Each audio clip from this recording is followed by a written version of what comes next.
And you brought up that idea, love, trumps fear, and it's so important. I think a big part of what I see with a lot of people is a lack of self-love. Hmm. It's a lack of true appreciation. And sometimes it's not even that visible to people. Maybe it's subconscious through their decisions and choices. An outsider could kind of see that perhaps you have a little bit of a destructive like streak because you don't have self-love. You almost punish yourself because you don't believe you're worthy of love. Yeah. Do you have any advice for people like that that may be in a state of doing the wrong things? I find that even going, when you have an option of organic and non-organic, to go to the non-organic, if you have the awareness that that's not good for you or not the best for you, is an act of, I don't love myself. I don't Yeah. love this body enough to give it what it truly needs, to give it the premium gas that a beautiful car would, you'd want to do that in your, fancy car. But to do that, what advice do you have for people that are just starting to get through a healing process and really, not getting to that area of self-love yet? Yeah. I've been there, and I'd We all say, have. yeah. I mean, my first step was realizing the disconnection that I was only living in my kind of neck up and couldn't be in Mhm. my heart. That was big, and I had to learn to practice to put my focus into my heart. It was like going to the gym. I had to practice, every day. I even had someone try to visualize with me, like go down the elevator in your body. I literally could not do it. I tried everything, but it just took practice.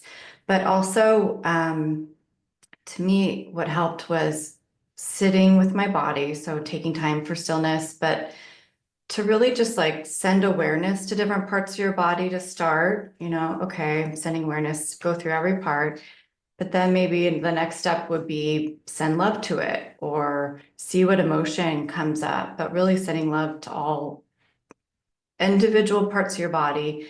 Because you might feel a block. You might feel like, oh, I have some shame there. Let me sit through that. Why do I have shame in that part of my body? But you really want to build connection, send love, release the shame, and just learning to trust, learning that your body, for me, I thought my body was failing me, right, for so long. But in hindsight, my body was communicating like, you can't keep living this way. It was screaming at me, really. So learning that your body's always looking out for you, your body is amazing and perfect and healing and working in your benefit, and sending it love. Now if I like feel a pain or an injury or something just feels off, I send that part of my body even more love. Like, oh, hey, I Mhm. see you. You're chatting with me. I now call my right knee has been, the one that had the inflammation. I just call it my knee, my chatterbox knee. It's just really communicative. It's chatting with me. So, some of those parts I send it more love. And it might sound weird, but it helps. I mean, I went from, I think, zero self-love and worth, Mm. or very low, to, I mean, it's still daily that I work on it, but I'm certainly night and day from before. From just releasing what isn't serving you and adding in more of what is. Yeah. And that takes some introspection, right? It takes some time to do that. You can't just glance over it and just say, I'm sending you love and just keep going. Like you got to sit with yourself sometimes. I Yeah. find people don't do that enough. And I find it weird because I'm so in my head all the time, but I try to use it as a positive. I'm a quiet person. I'm an introvert in most cases. Like I don't like to be very boisterous and everything coming out of my mouth. I let it sit here for a little bit, but I love asking myself questions. Like I love like what worked for you today? Like where are you feeling any pain? Like why would that happen? What could that mean, right? And just going. And if you do it while you're doing a walk, even better in nature, right? Because it kind of connects you maybe to answers come and little whispers become louder as to what your questions are. Like what would benefit me the most right now? All right. You start getting little taps into your intuition. Mhm. Do you feel people need to do that more and get back in touch with their intuition if they're looking to heal?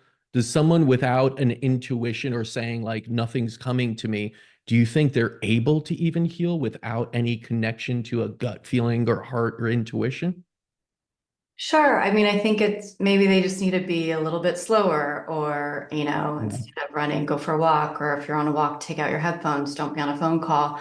Allow for those thoughts to come in. And people may not realize they are intuitive hits, or, because everyone receives them differently, right? You could hear it, feel it, see it, whatever it is. I just get kind of a feeling.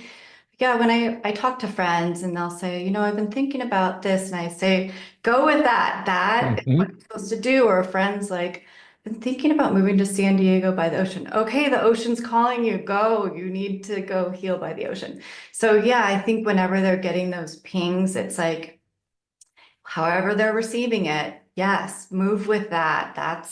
You need to trust that. And once you kind of show your body or whatever it is you believe, that you're listening and you're taking action, I think you'll get more of those hits, or learn to just be more connected with it and trust it.